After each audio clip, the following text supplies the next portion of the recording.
الشيطان الرجيم.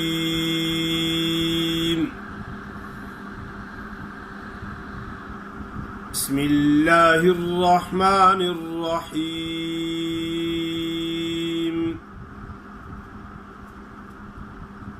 فبدل الذين ظلموا قولا غير الذي قيل لهم فأنزلنا على الذين ظلموا رجزا من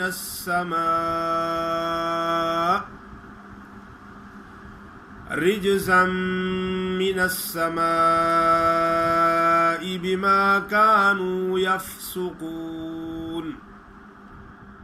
وإذ استسقى موسى لقومه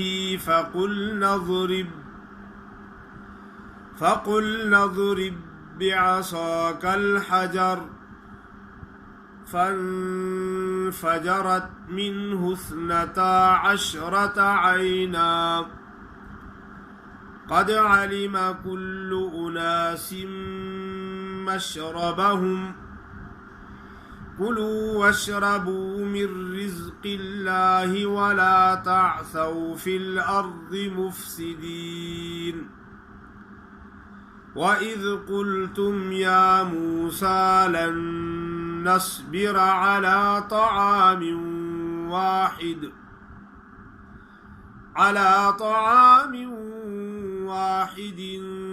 فادع لنا ربك يخرج لنا مما تنبت الأرض من بقلها وقثائها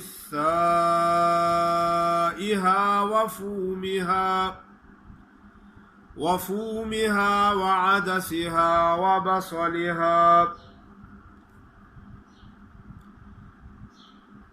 ماشاءاللہ آپ کے سامنے آیت نمبر 59 سے لے کر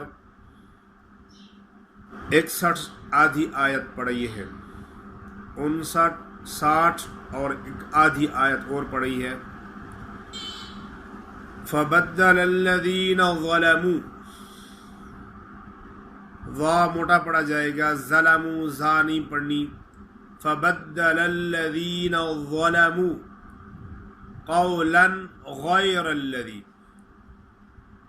قاف موٹا ادا ہوگا اور اس سے آگے جو واو ہے وہ واو کون سی ہے؟ واو لین ہے، کیونکہ واو ساکن ما قبل مفتوح ہو تو واو لین ہوتی ہے، واو ساکن ما قبل مضموم ہو تو واو مدہ ہوتی ہے.